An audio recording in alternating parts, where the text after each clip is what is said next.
Баршаларыңызға қайырлы күн достар. Бүгін сіздерге өте тез әрі жылдам дайындалатын печеньеден жасалған муравейник тортын ұсынатын боламын.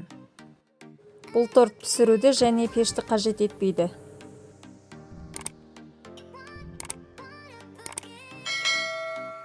Бізге керек вареная сгущенка және кез келген печенье түрі жарайды, сары май керек болады. Ең алдымен біз печеньемізді үгітіп алатын боламыз. Блендер болса блендермен үгітіп аласыздар. Егер жоқ болатын болса қолдың немесе оқтаудың көмегімен үгітіп алуға болады. Міне осылай болып шығады. Ыдысқа салып бір шетке қоя тұратын боламыз. Енді біз тортымыздың кремін жасауға кірісеміз. Үй температурасындағы сары майымызды алып жақсылап миксерлеп алатын боламыз. Жақсылап миксерленгеннен кейін сгущенкамызды салып тағы да жақсылап миксерлейміз.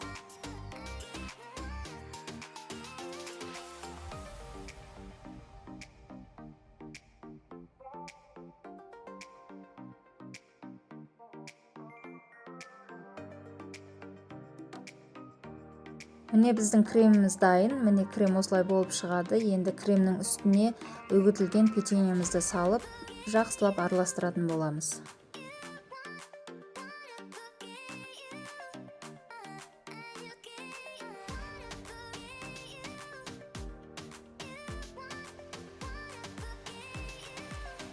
Тортымызды енді ыдысымызға орналастыратын боламыз. Ең алдымен бір қабатын осылай әдемілеп ыдысқа салып аламыз. Дәл видеода көріп тұрғандарыңыздай енді оның үстіне тағы да салып, құмырсқаның илеу тәріздес қып, жақсылап орналастырып аламыз.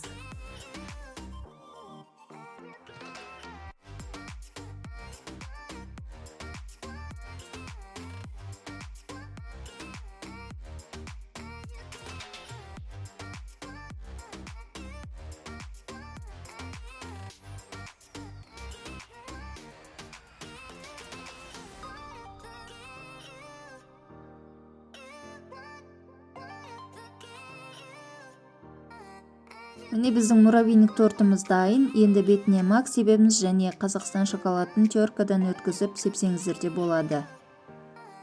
Тортымызды холодильникке салып 1 сағатқа қойып қоямыз. 1 сағат өткеннен кейін алып кесіп дайындап ұсына беруге болады. Міне біздің печеньеден дайындалған муравейник тортымыз дайын болды. Құрамы өте қолжетімді және үйдегі бар заттармен дайын болады. Міндетті түрде жасаңыздар.